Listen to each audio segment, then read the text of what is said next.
horror fans and horror geeks. Welcome to the Chop Block, the only block where the horror community can come together to sit back, relax, and enjoy the genre. I'm your host, Ashton Austin, and I hope you'll chill with me as I dive into cinema's most unique genre, providing screams and scares for decades. So to all my final boys and of course my final girls, grab your coat hangers, grab your knives, and of course your guns. Because I hate to be the one to tell you this, but you're next on the Chop Block. Welcome back to the Chop Block. Today, we are looking at Blumhouse's 2021 film, Halloween Kills. Halloween Kills released as the follow-up to the extremely successful legacy sequel, Halloween, released in 2018. Halloween Kills did manage to make over $100 million at the box office, even while simultaneously premiering on Peacock the same day. I guess it's safe to say, even with a 3-year delay on the release, audiences were still craving Laurie Strode and Michael Myers' half-a-century-long rivalry. Today, I wanted to dive a little deeper into Halloween Kills, and specifically its third act. Halloween Kills was a much more violent film full of way more risk than its predecessor, and honestly, sometimes it really works. Stop, look, and listen, it's Halloween. And sometimes it doesn't. Evil dies tonight. Evil dies tonight! Evil dies tonight! All right, The film begins with Cameron, Alice's ex-boyfriend, I think, and hey, he's also Lonnie's son, a character we'll meet later. But right now he's walking, trying to reach Oscar on his phone, who we saw die in the last film for trespassing on local neighborhood psychopath Mr. Elrod's property. Happy Halloween, Mr. Elrod. I don't know, man. I'm sorry. I'm not trying to trespass on your yard and shit, man. I was just trying to take a shortcut with a really pretty girl, and I just really like her, man, and I thought that she liked me too, and have you ever really liked a girl and you just couldn't have her? Put them out! Ow! Oh my God! Ah!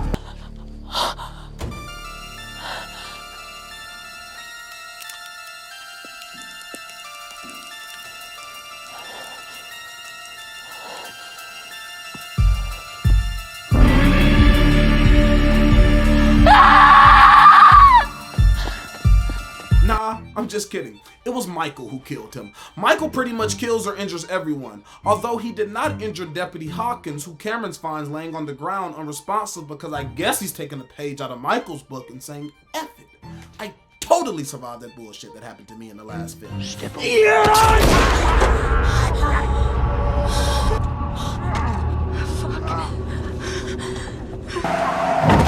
Cameron shows that he's not all bad when he goes to provide aid to the wounded cop, helping bring him to consciousness. He has a dramatic line to deliver, full Jamie Lee Curtis style, to send us into a masterfully put together flashback montage where a young Frank Hawkins shoots his partner while trying to apprehend Michael Myers in 1978. The flashback even brings back the iconic Good Doctor in what truly felt like a respectful cameo and homage to the late great Donald Pleasance.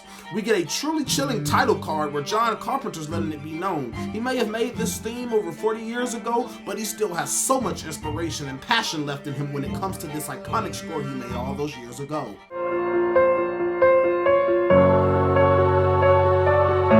We pick up in a bar back in 2018 where Tommy Doyle, the little boy Laurie babysat in the original, Not So Little No More, now played by Anthony Michael Hall, decides to trauma dump on this bar full of people just trying to get wasted on Halloween. 40 years ago, a madman escaped from a mental hospital. It was the night before Halloween, and 3 teenage girls were walking home from Haddonfield High. They had sightings of a ghost-like figure creeping right through our town. A man in a white mask. Or was it more than a man? He was watching them. Before the night was over, 3 people would be murdered. And in the house next door, there was a babysitter and a young boy and a young girl. And they were brutally attacked by this stalker who had a power beyond any mortal man. My name is Tommy Doyle. I was that young boy Tommy Doyle is the little boy Laurie babysat in the original, although he is not being played by his original actor. However, someone who is being played by their original performer is little Lindsay Wallace, being portrayed by Kyle Richards. She is also the little girl Laurie was babysitting for her friend Annie, who was slain by Myers later in the night. If we want to continue our trip down memory lane, Marion Chambers, the nurse who accompanied Dr. Loomis to Smith's Grove the night he was going to pick up Michael Myers, is also sitting in that same bar and being played by her same actress, Nancy Stevens. Wow, that gives Nancy 4 Halloween credits. If only this franchise would stop killing her. Getting back on track though, Lonnie Elam is also there, who we find out through flashbacks in the 1978 montage also survived a head-on encounter with Michael Myers. On stage, Tommy finally decides to mention Laurie, the one person outside of Michael audience members were eagerly awaiting to see, which gives us a smooth movie transition to the truck we saw them escape on in the first Halloween that released in 2018. Karen and Allison seem to be holding up in very good shape, but that hell of a beating Laurie took in 2018 seems to be catching up with her right about now.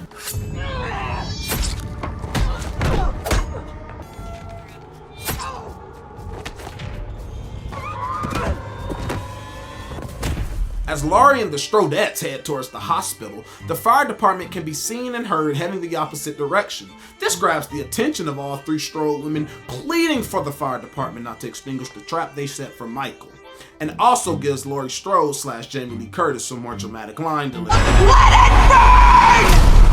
A lot of that, get used to it. Legendary Myers actor and stuntman James Jude Courtney and a real deal fire department and a spectacular stunt department put together the movie's opening sequence, and honestly a top 5 Michael moment. It was well choreographed as the house in the background was actually burning down, so they did not have room for error. This was the type of scene where you practice it, you practice it, you practice it, and when you shoot, that is your performance. This is not a movie performance. Think of this as a Broadway performance. You have one chance to get it right, and they did a spectacular job. It gives Michael Myers just one of many legendary shots and moments in this film. The film does an amazing job at really establishing Michael as the sinister figure he should always feel like when on screen. With the firefighters taken care of, Michael decides he's hungry for blood and leaves a trail of victims as he heads back to his childhood home. Laurie may be sidelined in all this, but her granddaughter Allison says she's got to earn the family final girl badge, so she goes with Lonnie and Cameron, tracking Michael down to his childhood home where he just killed my 2 favorite supporting characters in the entire franchise. He stabbed his sister in the tits. Back with the legacy trio, sorta, Lonnie tells Karen and Allison they're not going in with him, and Allison actually obeys an adult's orders for once. That must have been hard for her. Sorry, Allison. After a few minutes, no, more like a few seconds of waiting, Michael assumedly ambushes Lonnie, causing him to fire his gun, alerting Bonnie and Clyde out in the car. This is so fucked up.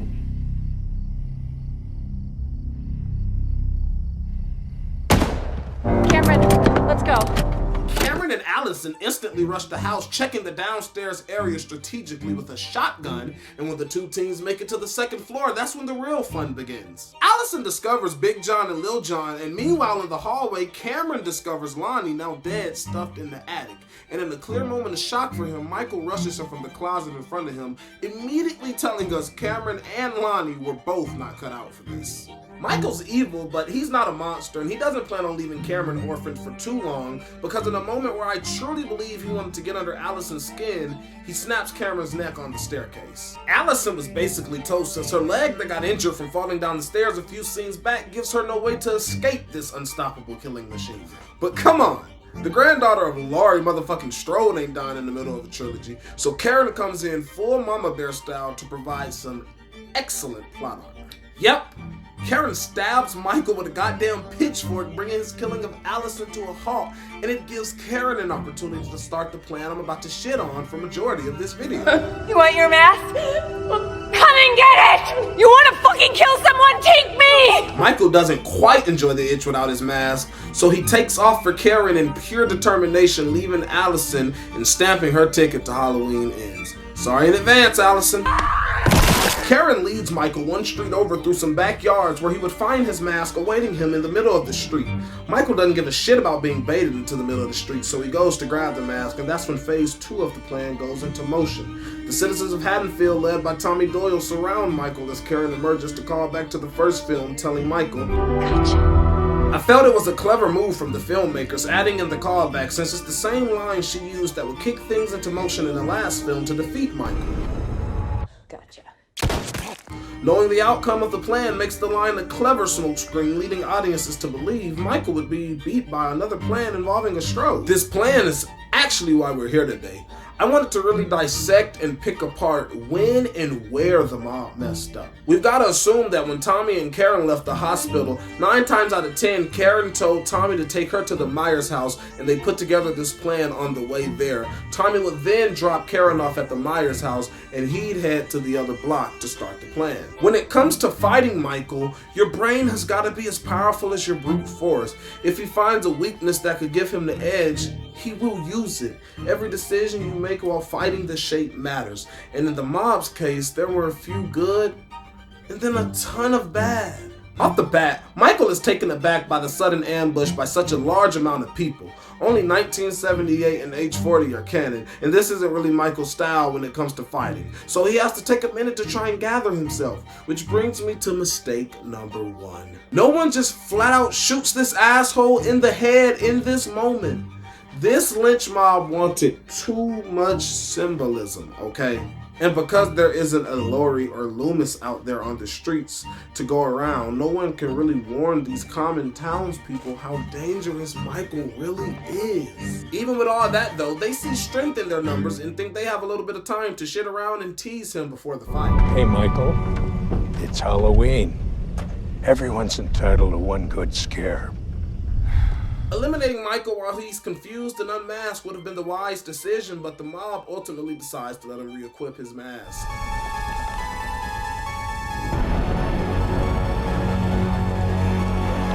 The mistake is costly, but the mob still has a chance at succeeding even while making it. This would bring me to mistake 2. Michael Myers is no ordinary man, but he is a man, right? Well, the answer, it's a bit complicated. Michael Myers is a blank slate killer. No backstory to what pushed him to the knife. We've never even heard the man utter a word, not counting Rob Zombie's version where he yelled, "Die." We get Michael's character through Loomis and those who survived his terror throughout this franchise. In this timeline specifically, that would be Loomis, Laurie, Hawkins, Lonnie, and Tommy for the most part. Michael is more than the average mortal man, and we can say it's canon. Laurie says he's not a mortal man, stating that the more he kills, the more he transcends. But a mortal man could not have survived what he's lived through. The more he kills, the more he transcends into something else impossible to defeat. While she's saying this at the end, it's a direct hint at what's to come. We only just get this information now in the film, right? But you cannot forget what we just witnessed in this film. And in 2018, it is the same night. If his killing can transcend him to that level, well, it is hard to imagine how strong the shape is right now at this moment. The mob would be under the impression that this was a fight of force, some of them even showing up to the fight with weapons as ridiculous as clothing irons. This wasn't a battle of force though, it was a battle of power, and Michael's power far exceeded the 7 people he killed, Tommy Doyle and Haddonfield Sheriff in 1978, Lee Brackett being included in that bunch as well. The mob has now made 2 pretty bad mistakes, but can you overcome them? Absolutely. It's the mob's next mistake that determines their fate. And I'm afraid we'll have to dive even deeper into Michael. For this analysis, we'll be doing a little referencing from all the timelines, but trust me, it works. Michael is the man known for being more than a man. What exactly does that mean? Well, if I was alive in 1978 and Dr. Loomis unloaded 6 close-range revolver bullets into me, we wouldn't even be here doing this video right now. The Halloween franchise always makes sure, no matter the quality of the film, to show just how much Michael can take and not be stopped. I mean, in Halloween 4, we're to believe mortal man Michael Myers after, and oh yeah, I went back and counted, being shot 13 times, 11 to the body, 2 to the eyes, had the strength to do this all over again. And he's also exiting a 10-year coma. Get some of that Smith's Grove water, because the shit Michael not only survived, but Dr. Goddamn Loomis also survived is absolutely asinine. And then, here's the kicker. Loomis and Michael pulled that same shit again. Talk about too soon, guys. Learn how to have proper PTSD, Mikey. Later on down the line in 5, 6, and the Rob Zombie remakes, Michael would continue to absorb pain the average man couldn't.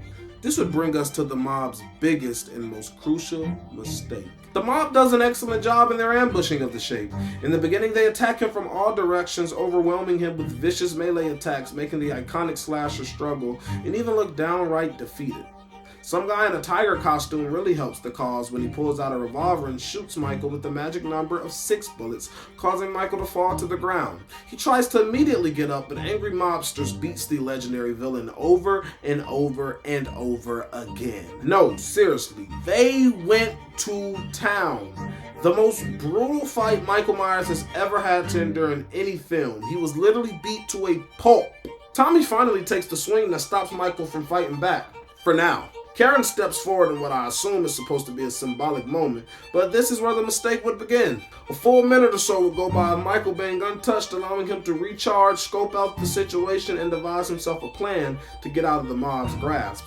Part 1 of the mistake. The second part of the mistake comes when Karen takes her symbolic stab at Michael with Michael's own knife, leaving it in his back. Now, of course, that hurt Michael, but it wasn't nearly a powerful enough hit to interrupt his recharging period that he is currently in. That is why Michael plays unconscious.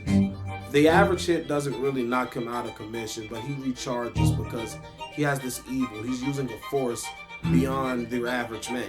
So he does take time to recharge, but you should not let him if you are fighting Michael. That is a huge mistake.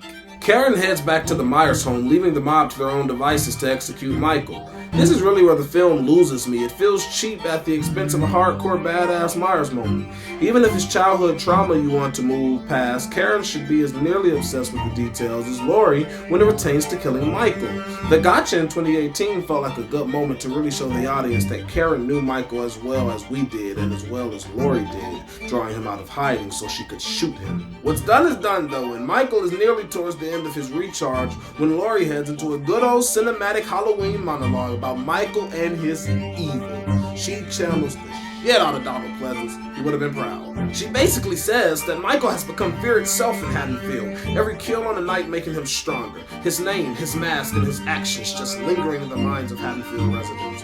Michael even managed to kill someone without showing up to that location one time throughout the film. Remember when I said this was a fight of power, not force? Well, Laurie knew that, and Karen should have known that. Allison even says, He'll always be here, won't he?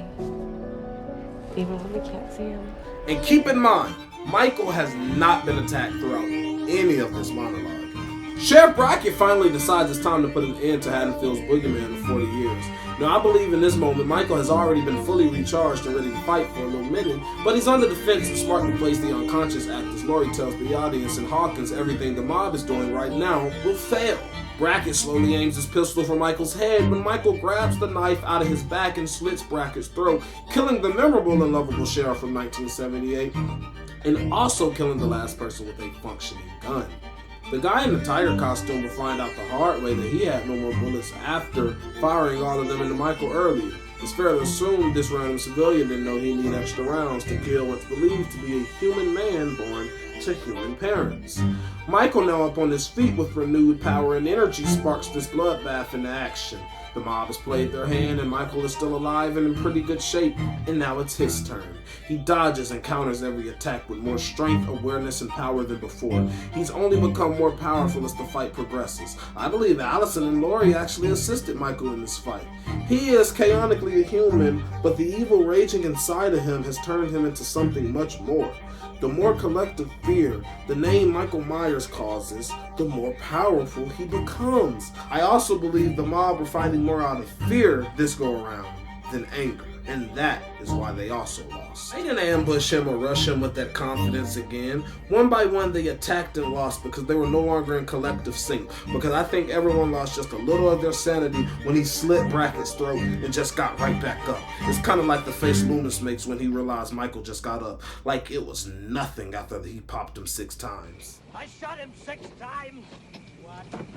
I shot him 6 times. It trickles down to a 1v1 of Tommy and Michael, who were basically the main characters of this film. They expect you to believe Tommy holds a fighting chance with this baseball bat, but Michael's not in it for the plot and handles Tommy quickly, stabbing him and finishing him with the bat because he's got a pretty woman waiting for him in his bedroom. It's not his first choice, of course, but when Michael arrives to the Myers home, he finds Karen standing at his window and he kills her, stabbing her viciously over and over and over again, killing and eliminating the daughter of his rival and enemy of 40+ years, Laurie Strode. She's not his first choice, but he'll take it. In the theatrical cut where many audience members saw the film, it cuts to credits right after that. But in an extended cut, as the film goes back and forth from Karen's killing to Laurie staring out the window, Laurie calls Karen to where she's met with breathing.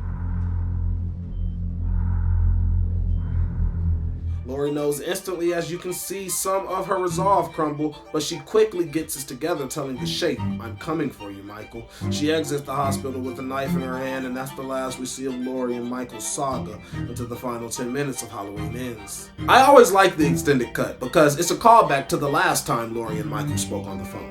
Michael had just finished killing someone close to Laurie, and Laurie had felt a disturbance. The first time, she was clueless, but the second time, she knew. That moment also continues to chaotically confirm Michael being a supernatural human being powered by a force above the rest. That same evil is why Loomis, Laurie, and Karen has such strong connections to Michael. Those are the only 3 characters to look into his eyes and see his face up close and personal.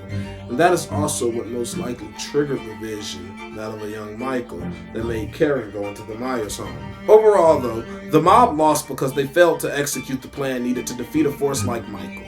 I don't recall seeing anyone hit him in the head once throughout the beating. They neglected firepower and chose force because Michael was in their head. If they weren't scared of him, then they hated him so much that they wanted to not just eliminate this horrible man who's haunted their town for years, but to torture him and try their hardest to make him feel the pain and consequences for his actions.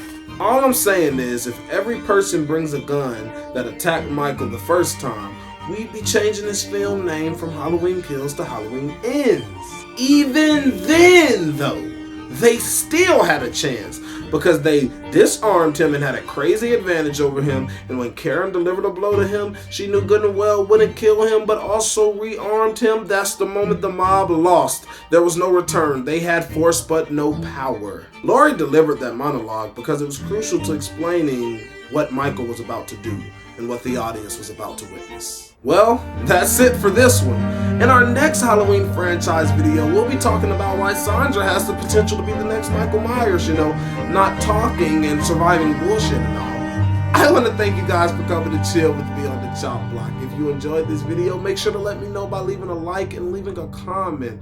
Let me know what your favorite part was. Let me know what you think. Give me some of your thoughts on why you feel like the mob lost. And of course, give me some video ideas and some reactions requests, and I'll try to get to them promptly. And I hope you guys enjoyed this one, and I'll see you guys next time on the Chop Block.